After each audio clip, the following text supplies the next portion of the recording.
is Pauline Gordon Corn. I was born May the 25th, 1931, to John Columbus Gordon and wife Evelyn Setzer Gordon. We lived over in the Mountain Page area beyond what is now known as Lake Hosea. My grandfather is Marion Marcannon Gordon, and my granny Gordon was Matilda Coggins Gordon. I was married in 1949 to Linnell Corn, and I have one daughter, Kay Corn McKinney, who was born in 1952.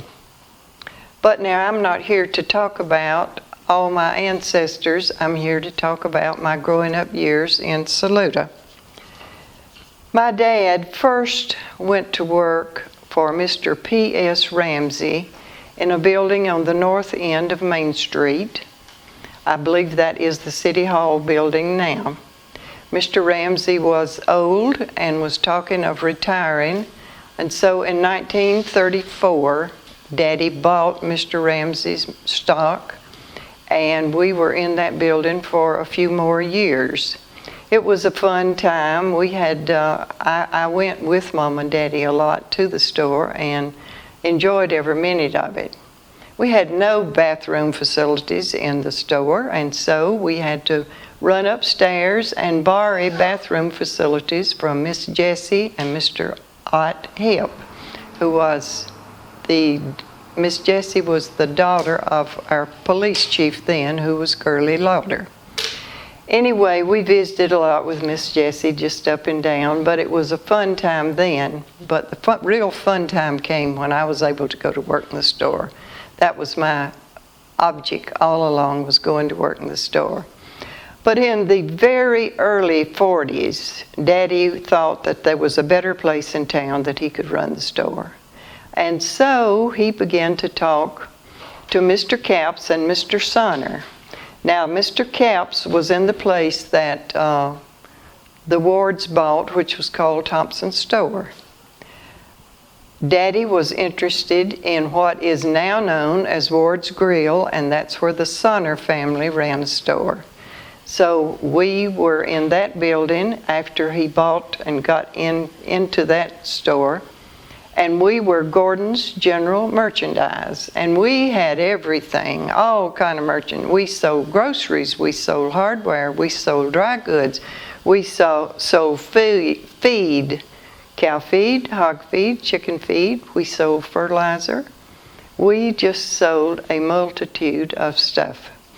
And those are the days that were so good. They were so good. What years were they? Well, that was, we moved into that building probably about 1943, I would guess. We had the big old warehouse building, which I still think stands back of that store. And there was a lot of memories with that. But even before that, when Daddy and Mama were in the Ramsey building, I stayed with Granny and Grandpa. That was a fun time because they just let me do anything I wanted to. And so on Saturday evenings, Granny would dress me up, and she and I would walk from where we lived, which was about 3.5 miles, into town to the store every Saturday. That was the general rule, unless it was pouring rain. And so you'd think, well, a little old child, 4 or 5 or 6 years old, couldn't do that, but I have nice long legs, and so I did it with ease because I was going to do something that I wanted to do. We visited in the store a while, and then my grandmother would take me up on the street above Saluda's Main Street, where Uncle Leander Hart had a store. Uncle Leander was some relative of my grandmother. Her mother was a Hart, so I can't explain all that to you. But anyway, when we went up there, Uncle Leander always asked me, now just what do you want? Well, you'd think a child of that age would want candy. Not me. I wanted a No. 2 can of grapefruit juice. And so he gave me that. I can also remember about Uncle Leander, he just had one leg. I don't know how he lost his leg, but he had lost a leg. And also that he ran what we would call today a funeral home. It really wasn't a funeral home like we know it, but Uncle Leander had caskets in the basement of that building. And so when anybody died, they kept them at home. They washed them and dressed them, and they came to Uncle Leander's to get the casket to put them in, and then they kept them at home. Overnight was a viewing at home. Nothing like that happens today, but that was what was happening then. But anyway, when I became 12, I was promised that I could go to work in the store, and that was the most exciting time of my life. The morning I was 12, I got up early because Daddy left for work at 7 o'clock. I was dressed, had my breakfast, and was ready to go to the store to start my first day of work. Well, we had an agreement for some time that Daddy would pay me $10 a week for working in the store during the summers. During school times, I only got $5 a week, but I thought that was big money, and it was big money then. I would come in with Daddy in the morning at 7 o'clock, and we never left to go home before 7 and most 8. And on Saturdays, it was 9 o'clock or later before we left because we had deliveries to make. I just loved everything about that store business. Most people today don't care for their jobs. Oh, I love that job. I love that job. If I wasn't busy, I sat up in the window on a little stool that we used to climb up to the counters with on the top shelf. I sat on that particular little stool and I flirted with the boys because, you know, I was 12 or 13 by then. So I waved at all the boys, and I waved at everybody, but I certainly waved twice to all the boys. Anyway, because I was beginning to know that there was boys in the world. And then I had a little friend, Nellie Brown, whose mother and father had bought Miss Betsy Lane's house up on Greenville Street. And she came down and sat with me, and Nellie helped me wave at the boys. And if she wasn't there, then one of the girls from my class would be there. Jack Ward and Charlie Ward and I played out back of those two stores just a lot. We accumulated us some dogs. We fed them, and so they came to live with us. And eventually we got puppies that we housed under the warehouse building. It was up off of, wasn't on the ground, and we could see under it, and we were so excited with those puppies. Oh, me, yes, little wormy things. They were just real fat in the stomach, which told you that they were wormy. But as soon as they got old enough to be weaned from their mama, Jack and Charlie and I had to give the puppies away. Roy and Lola and Mama and Daddy had conspired, and the puppies had to go, which broke our hearts. But then we hoped for more puppies, and we got more puppies. But anyway, Jack and Charlie and I were good buddies, good buddies. Now let me tell you a little bit about being in the store business. As I said, we came early, we stayed late. We had to eat lunch in the store. The Wards had a meat counter. They didn't sell a lot of meat like meat counters do today, but they sold a good bit of stuff. We had a refrigerator, and in that refrigerator was one of those long, big, red-looking sticks of bologna, and we got hot dogs. And the hot dogs were not in the packages like today. They came in a box that was probably about 10 inches long, the width of a hot dog, and about 4 or 5 inches deep. So you got a lot of hot dogs. People came in the store and wanted bologna. We got that big thing of bologna out, and we sliced it off with a butcher knife. I would say there was some germs on it, but that was okay. Nobody died. And same way with the hot dogs. They didn't order hot dogs by the pound. People come in, they'd say, well, there's 8 in my family, and we're going to have hot dogs tonight, and John and his family might come over, so give me 14 hot dogs. You just counted them out, laid them on that big old waxed paper that you had the big rolls of in the store. But anyway, for lunch, we would have a slice of bologna and a piece of hook cheese on some bread. white bread, no brown bread then, just white bread. Well, and some days we didn't want a bologna sandwich, so we had sardines and crackers, or we had potted meat and crackers, or we had Vienna sausage and crackers. And occasionally we got one of those hot dogs out and ate it. But anyway, it was a fun time. We got one of those drinks, a Coke or a big orange or a big grape out of the red Coke machine, and we just fared really good, and we enjoyed all of it. Daddy used to get in barrels, a 55-gallon barrel of salt mackerel. This was fish that was preserved in that brine water. I can see Daddy now taking that big old black ring off the top and opening up that barrel of salt mackerel. When people came in and wanted salt mackerel, and they was crazy to get them, they would say, now, not give me 2 pounds, 3 pounds. I want 4 small ones for the kids and 2 large ones for Mama and Daddy, you know. So we rolled up our sleeve, if it was in wintertime, way up, and your arm went down in that brine, and you pulled the salt mackerel out and laid them on your paper, and you weighed them on the big old scales that we had, and everybody went home happy. Mama always took 3 salt mackerel home with us when we first got the barrel of salt mackerel. Soaked them overnight to get the brine out of them. Fried them the next morning for breakfast, and I can see them now. Brown, lovely. Mama did great things with frying. Put them across a plate. The tail of the fish would be on one side. Where the head had been would be hanging off the other side. She cooked a big pot of grits and made a whole lot of biscuits, and it was good, good country eating. Daddy always said when people would come in the store and they'd say, "Oh, Pauline's working in here now."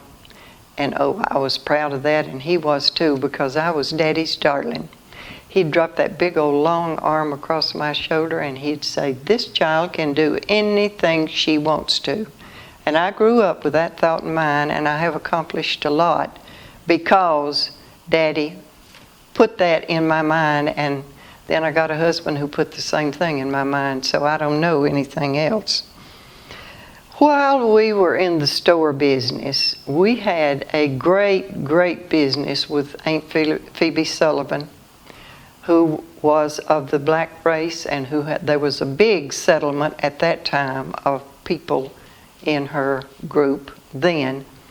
As her children and her grandchildren got old enough, she sent those people, children, grandchildren, to up around Washington to get an education. They were all well educated. But Aunt Phoebe was just a great person, just a great person. A lot of people older people would remember Aunt Phoebe. She made a tonic and she sold it in half-gallon jars. My mother-in-law bought some of that and tried to get my husband and I to drink it, but we chose not to because it didn't really taste good. It was bitter as all get out. But anyway, Aunt Phoebe bought most of her groceries from us. But about Thanksgiving, she would call on the phone.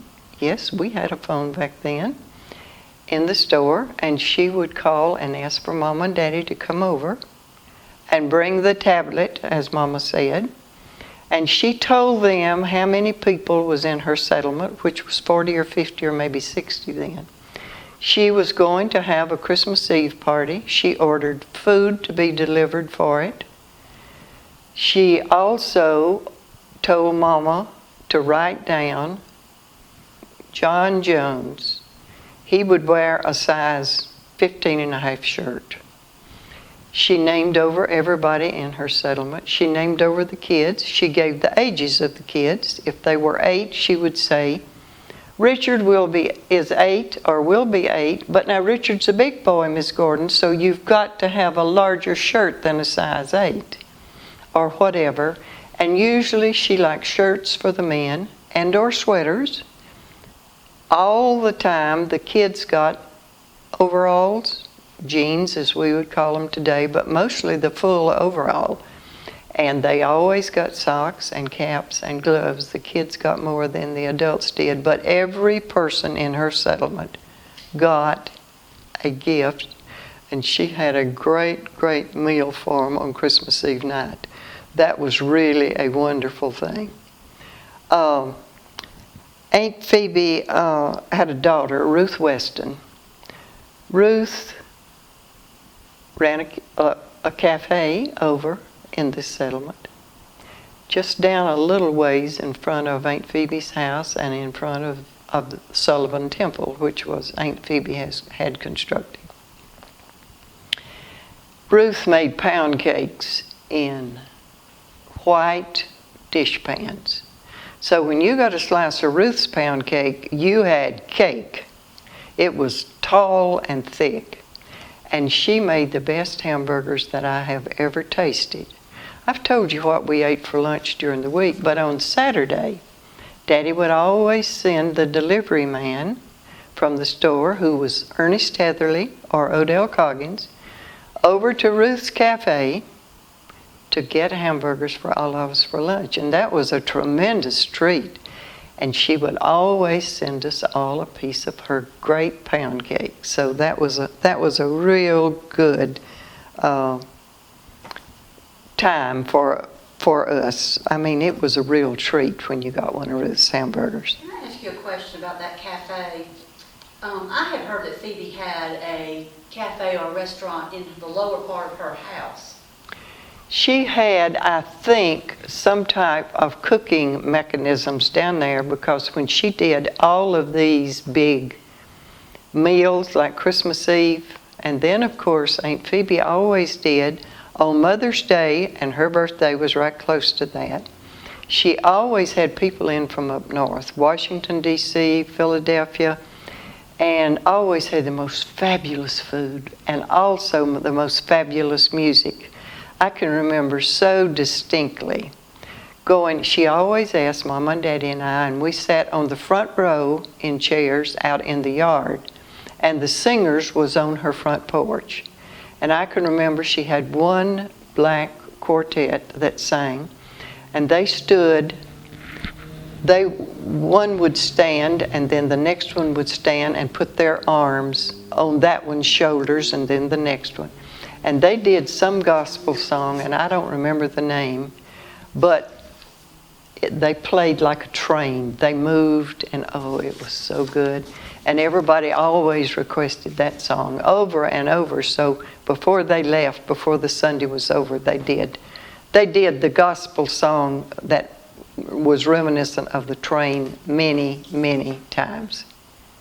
But anyway, answering your question, there must have been some way of cooking in the lower part of that house, because the upper part of the house was high, up high, and that's where the singers stood when all this happened. So the cafe was across the road on the side the church is on? It was sort of in front of the church. If you had have turned there, it would have been on your left, close to the house, but it was not right on where Aunt Phoebe's house and where her the temple was, Sullivan's Temple. I understand that I know Aunt Phoebe died during the years, and she is buried in the Mountain Page Cemetery. So that's about Aunt Phoebe. In the late 46s, probably, or 47s, Daddy began to go north and bring cars down. He and Clyde Jackson, the Clyde Jackson that ran the funeral home and was a county commissioner, they opened a car lot in Hendersonville. And Daddy would go north, and he would take people that he could just pick up. Some of the boys that went to school with me, after they got their driver's license, he would take them north, and he would buy 8 or 10 cars at a time, and they would drive them back and put them on the car lot and sell them. So he was gone a good bit during that time, but Mama and I and my Daddy's brother, Uncle Jess Gordon, and our delivery men, Ernest Heatherly, and Odell Coggins. We ran the store while Daddy was gone. I can remember one Christmas Eve, it had been very cloudy and overcast all day, and it got cold enough and started sleeting. So Daddy sent Mama home in a little old 46 Ford that she had that had no brakes on it whatsoever. But we didn't worry about it. She just ran into a tree or whatever and stopped the sucker when he ran away from her. But anyway, he sent her home about 4 o'clock, and he and I stayed, and it was about 7:30 or 8 o'clock before we left, because people realized that the weather was getting really bad, and so you had a lot of late customers who came in. So when we left the store in a 2-ton truck, which was our delivery truck, I'm on my knees on the seat in that truck, hanging out the window, trying to keep Daddy from running out of the road because it was sleeting so bad you couldn't keep it off the windshield. Well, anyway, we got home, thankfully, with no problems, except we were about froze to death with windows down on a night like that. And where did you live then? We lived in the same place, over beyond Lake Hosea.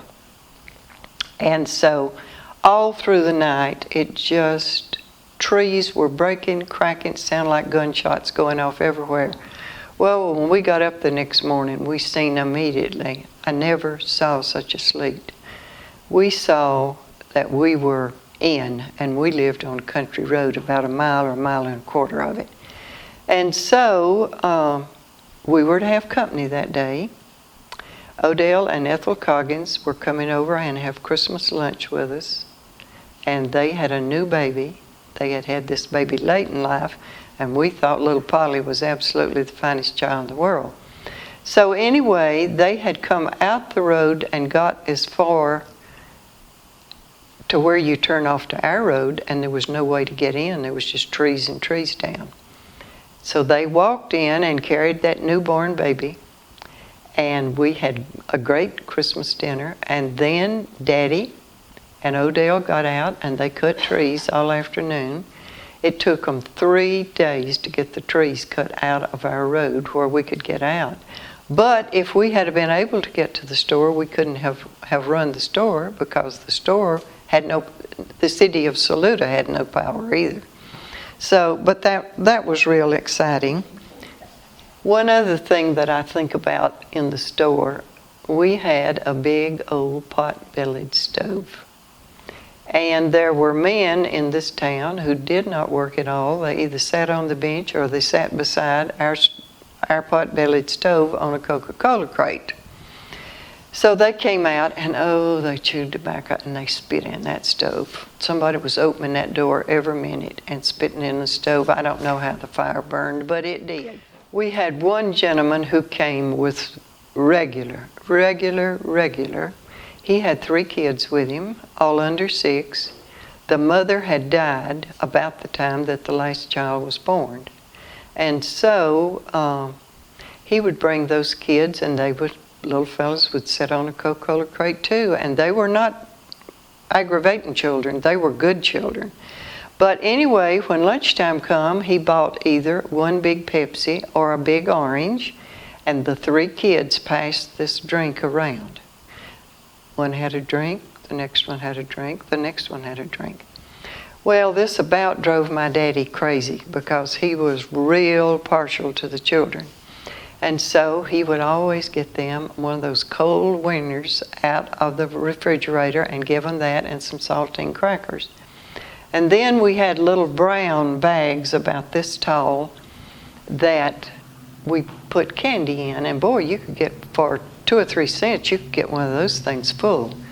So anyway, you'd see Daddy get 3 little bags and open them up, and he would go into the cookies, and he picked out all the cookies that were broken and put in their bags. And a lot of times he broke some extra cookies so there would be enough cookies.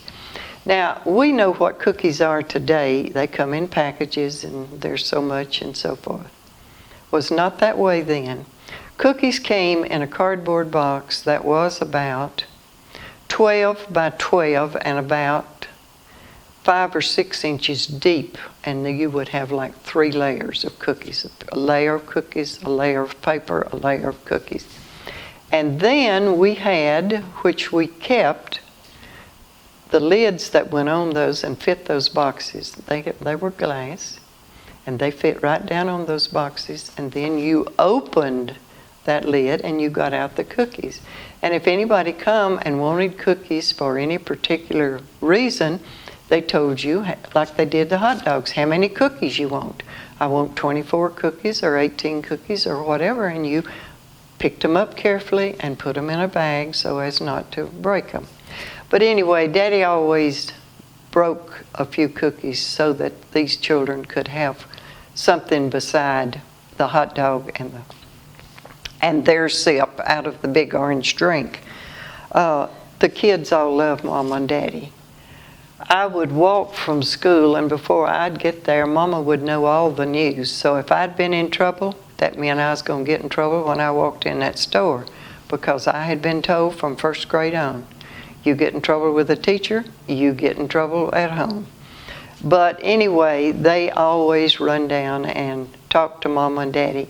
Daddy would take us sometimes in my high school years. He would see X, Y, or Z on Saturday, and he'd say, if you'll meet down here at the store on Sunday, I'll drive y'all, put y'all in the back of the big old delivery truck, and I'll drive y'all to Cherokee or wherever. So Mr. John was a very, very good man to all the kids, and mother, Miss Evelyn, she listened to all their problems. I can remember one time in 6th grade, 2 of the boys had gotten whipped, and I mean whipped. They had been sent out to get them some big hickories, and when they broke, the teacher just folded them back and whipped right on, and their legs were bloody below their pants. Well, they rushed down to the store to tell Mama about their escapades. Well, early the next morning, Miss Evelyn was at school, and she talked to the teacher. She said, I saw X and Y's legs, and I'm going to tell you, my child better never come to the store with that kind of situation. And she said no child should be whipped like that. So you see why the kids like Mama and Daddy. Mama had them over a lot of times. She'd have 18 and 20 for Sunday lunch. She would cook all kind of things that they liked. And it was just really good. I remember Evan Aldridge, and I went to school with Evan. He graduated with me. But she did a big dinner for my 16th birthday. And she had made a strawberry pudding, much like a banana pudding, but it had strawberries. And she did that in a big old white dishpan because we had a lot to eat that day. And Evan laughed, and he said, got his pudding out, and he said, Miss Gordon, bring the chicken gravy out, because she had fried chicken and gravy. He said, bring the chicken gravy out. A little of that probably wouldn't be bad on this pudding. Well, it sounded terrible to me, but anyway, that was it. I graduated in 1948. I started school in 1937 and graduated in 1948. I went 11 years. I skipped the 8th grade.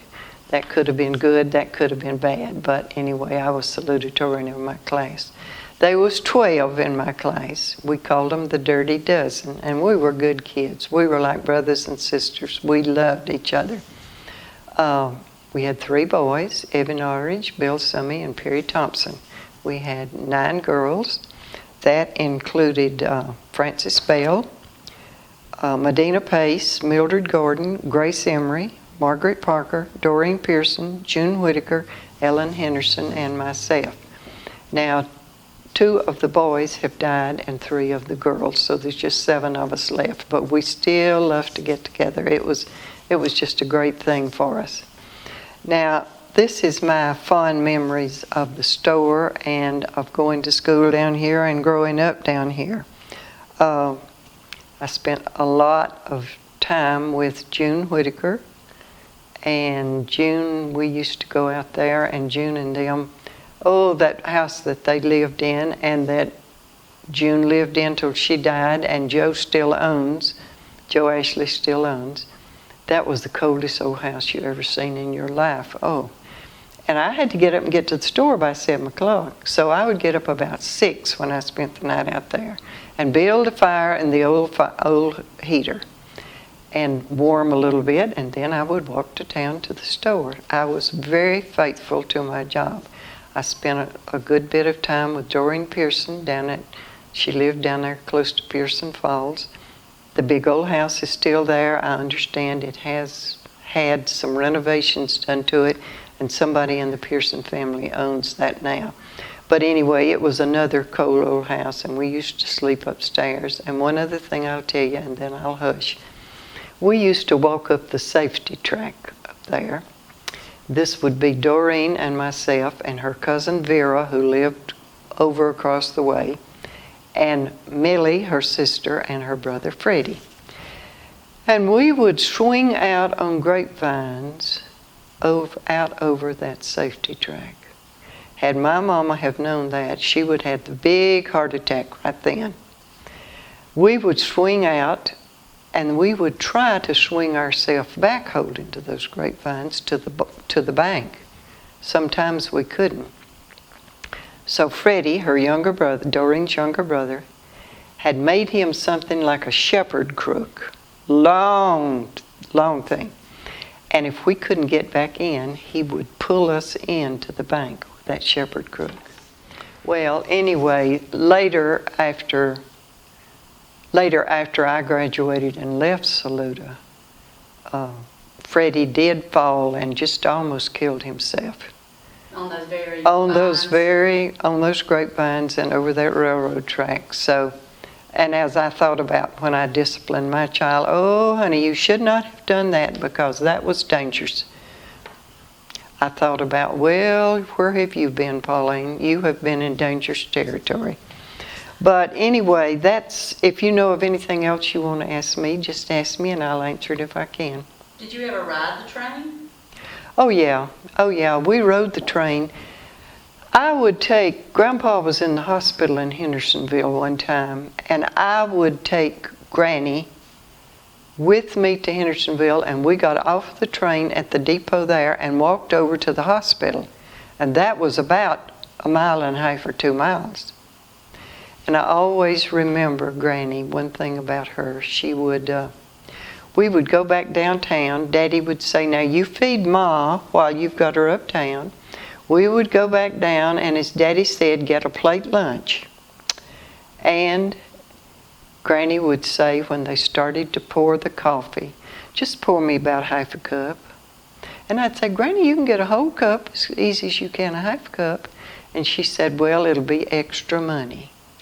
She was raised in lived through the Depression, so she didn't want to spend a lot.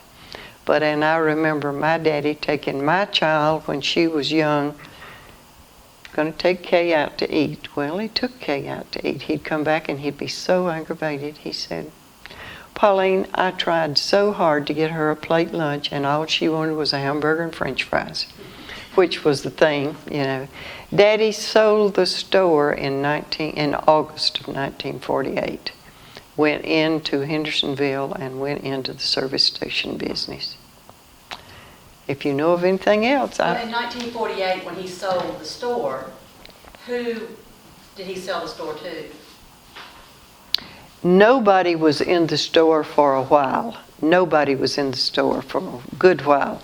And then somebody got into the store, but they didn't, as Daddy would have said, they didn't make a go of it. So they were only in there 3 or 4 months. It wasn't too long before Ward's got the building. And then it was a little while before they put the grill in there. I think the grill was put in about, 56? Probably. What John Rhodes told us? Probably that was about right. Ward's used it then. See, we had the warehouse building that we kept everything in. I think Ward's used the store that we were in a whole lot for storage.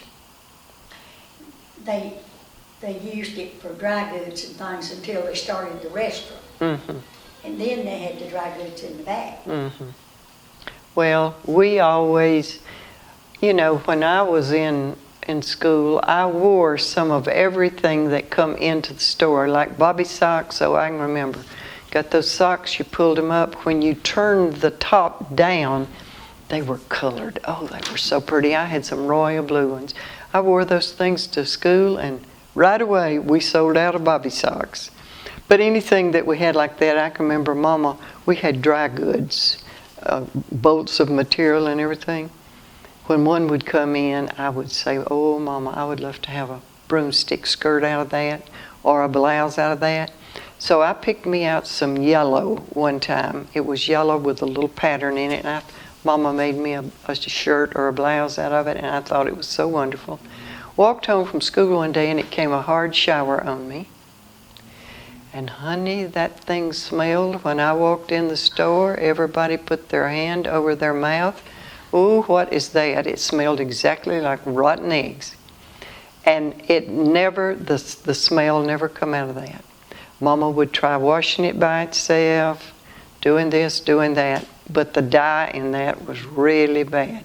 But anyway, I was always known as, we were poor as church mice, but I was always known as well-dressed because I got to wear the new things to school. Now, the store originally was where City Hall is Yes, today? Yep. And that was Mr. Ramsey's store, and then you all bought that store for Mr. Ramsey? Yep. Is that the same store where at one time the Robertsons were in business along And with... John T. Coates. And John T. Coates. Uh-huh. Was that That was afterwards. afterwards? Were they in business when your dad's store was open? No, the only stores that was in town when we were in business was Mary Pace's, Thompson's, Roy and Lola Ward, and Gordon's. And if we needed anything, if a customer came in and wanted X, Y, or Z and we didn't have it, we just ran next door or down to Pace's and said, we need one, whatever. And then at the end of the week, we went down to Pace's and over to Ward's, and they did the same thing for us, and we paid our account. Were you in competition? Did you feel like you were in competition with We didn't really feel like it. There was enough people, to go. to go around? Mm-hmm. And everybody come to town on Saturday. Everybody came to town, and our theory in the store was that we would take no orders to deliver after 2 o'clock in the afternoon. So about 3 o'clock in the afternoon, they loaded all of the orders on the delivery truck. We went to Mountain Page, we went to Fort Creek, we went to Macedonia, we went all over town. And if we were not busy, I liked to go on the delivery truck because that was just a real treat. We took the stuff to the house. We carried in the groceries. If we had feed, one of the delivery men, Mr. Heatherly or Mr. Coggins, carried that to the barn. We went in, and if they were eating, how about eating a bite? Well, we ate a bite, and I love that, And we visited a little while, and then we went to the next house. So we didn't get back on the delivery truck till 9 o'clock or later every Saturday night. But everybody came in on Saturday. Turn around to this picture and point out where your daddy's store was.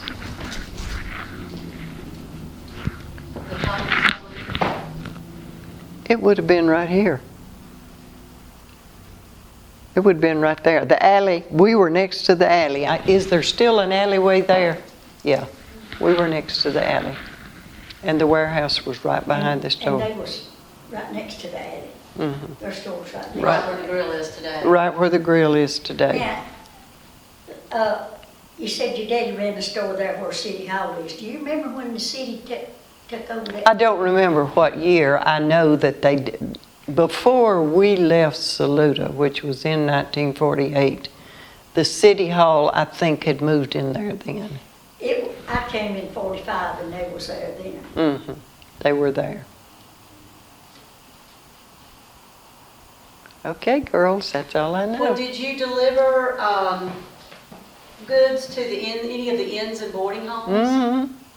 Tell us what you remember about the inns and boarding homes, and which ones were still here that you can Well, remember. as you go up Greenville Street, Mrs. Mason ran the big one, and I think it's still there on your right before you got to where the Capses lived.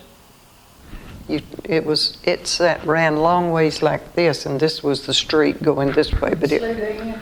yeah, Is there? Mrs. Mason ran that. I can't remember too much about all those.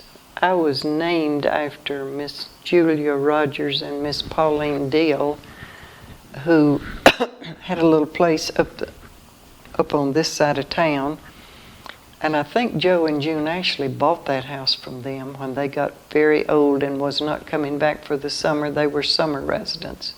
But Granny did little things for them. And Granny always got out at Christmas time and got Gaelic sleeves and packed them carefully in a box, and what she called turkey paw, which is a little thing that just runs on the ground. And they used that on their mantles in Charleston. Round cedars. Mm-hmm. Okay, you were about to tell us about the square dances. I went to a good many of the square dances. Remember, I was a working girl and I had to work until late, you know. And I usually went home with Daddy and Mama. Now, I did spend the night a lot with June Whitaker, and June and I would walk over to the square dances. And of course, from the time Bob was born, I think, he was dancing. It's what, 11 years between them? Yeah, there's a lot of years between them, but Bob was always into the dancing, and but yeah, we went, and they always had huge crowds. Yeah.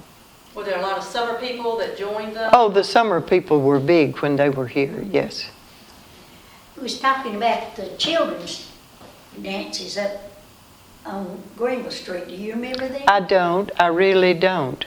I remember Dr. Smith's place up there. In fact, I was in it one time when the bumblebee stung me. But I remember that very well, and we knew the Smiths very well.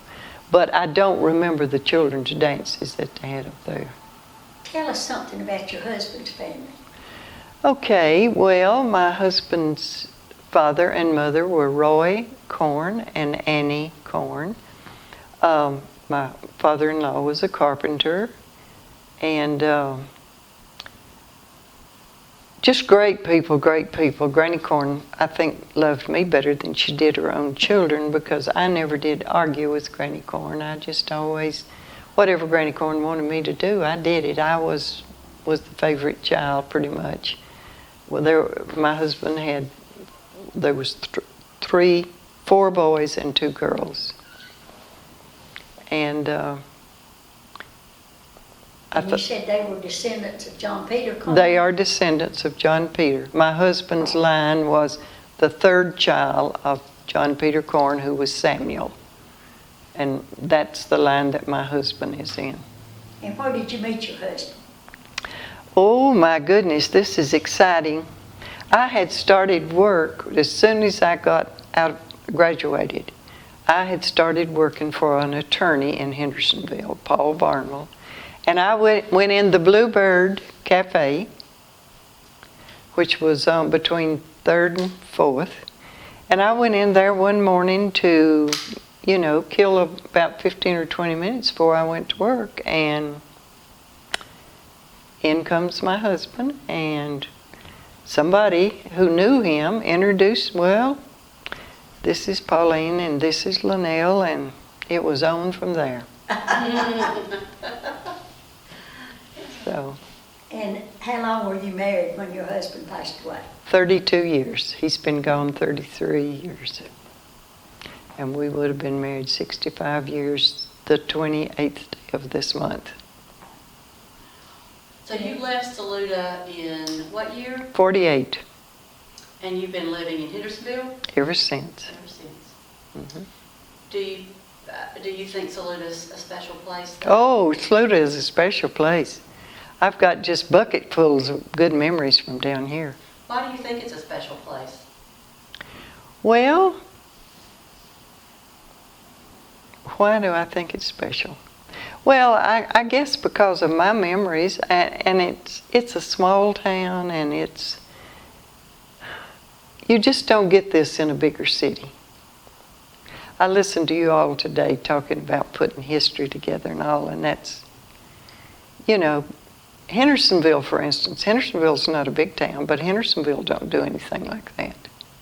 So I think it was very, very special. When you lived here, everybody helped everybody else because they knew them. They did. We knew everybody. You knew where. They needed help.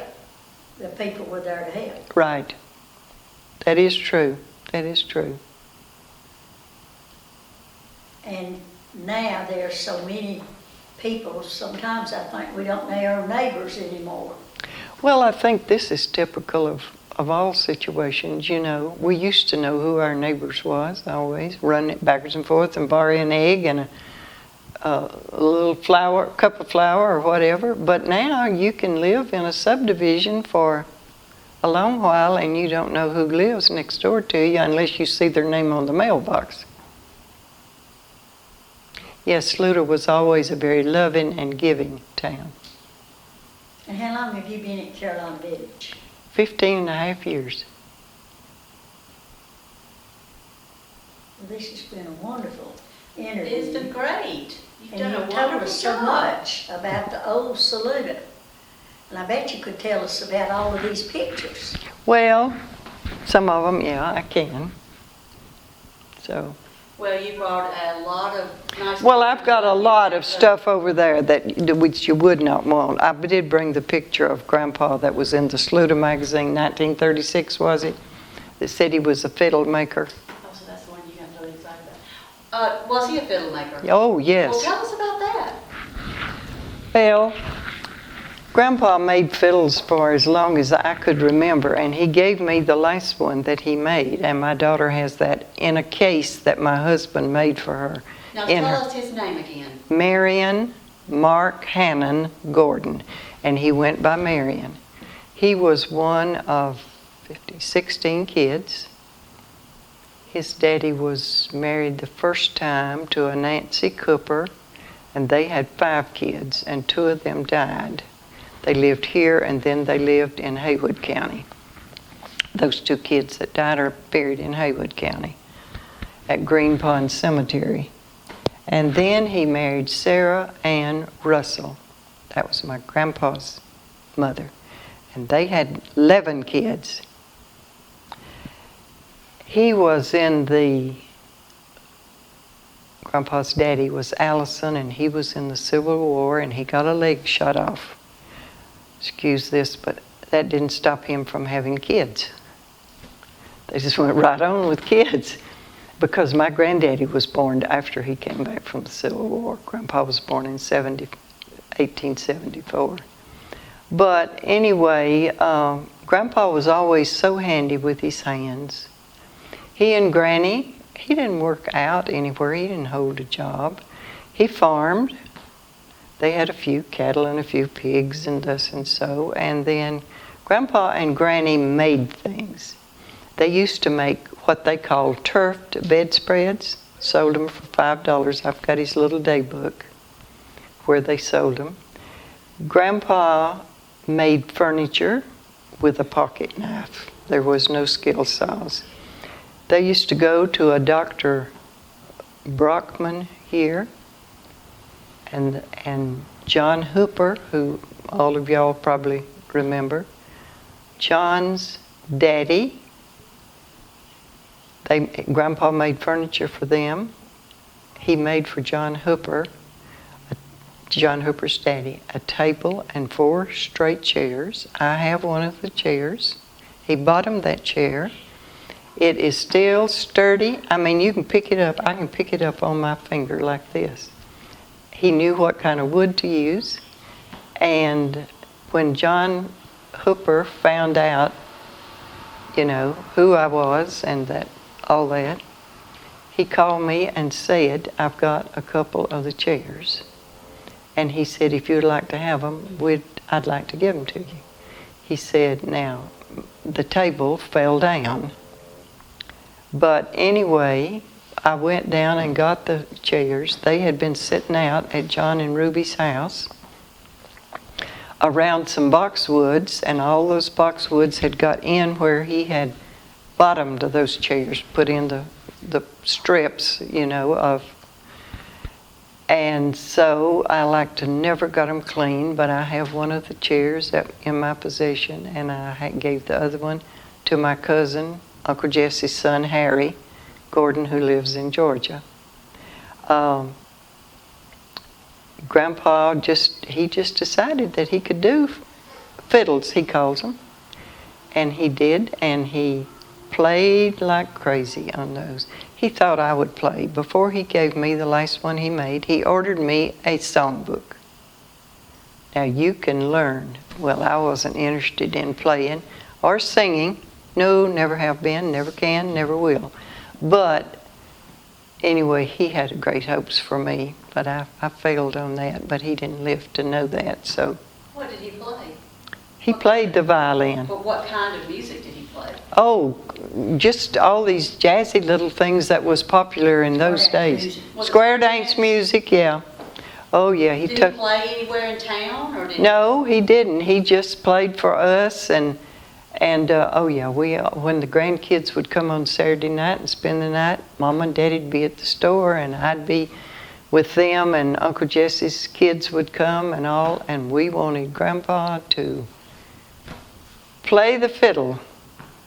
Did you dance? No, we didn't. We just sat there, just with mouth open, Did he have a reputation as someone you'd want to buy a fiddle from? Oh, yes. M.A. Pace's daughter, the older one, whose child was Mary Ann Thompson, that lived where the Hoopers lived. That was M.A.'s older daughter. No, you're talking about on Louisiana Avenue. Yep. Okay. He had made one for her when she was about 12 years old, and John Hooper and Ruby still had that violin, and they gave it to me. It was made out of sort of a cardboard stuff. It wouldn't have been one you could play, but anyway, it looked really nice. And I gave it to my cousin Harry, but I have the one, or my daughter has the one made out of the wood. Cindy lives in the Edgerton house. Oh, really? Yep. Mm-hmm. Did you know the Edgertons? Oh, yeah. Bill and Vernon. Mm-hmm. Tell us a little bit about your work, Pauline. What work? Here You or? worked at Amoco. Oh, yes. Well, I was corporate secretary for 43 years for them. Now, who was this? What company? Well, its real name was Industrial Maintenance Overflow Corporation. We hired welders.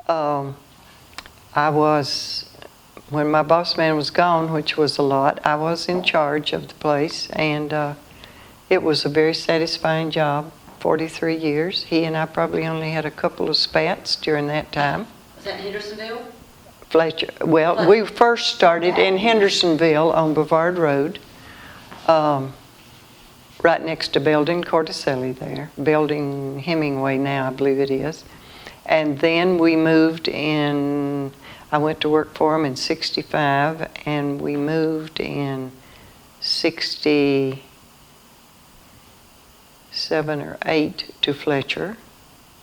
And yeah, it was a great job.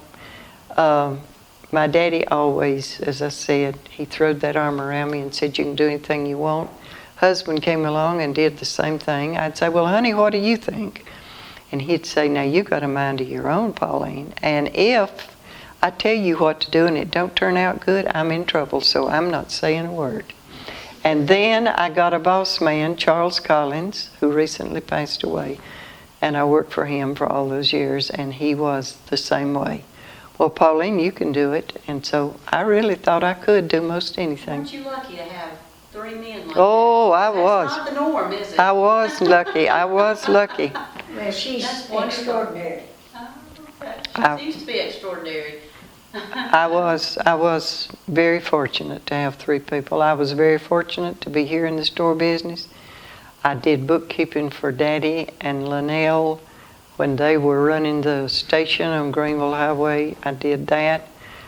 Then I had polio, then I had a child, but I went to work then for Duke Power and worked there for several years. And then I went to work for industrial maintenance, and so I worked up until 79. Well, can you all think of anything else? I hear there's a meeting in here at 5:30, so Yeah. I want to look at these pictures, so. Okay, well, we let's scan the ones let's that- look at them. Okay, well, we do appreciate you being with us today. It's been Fantastic. wonderful.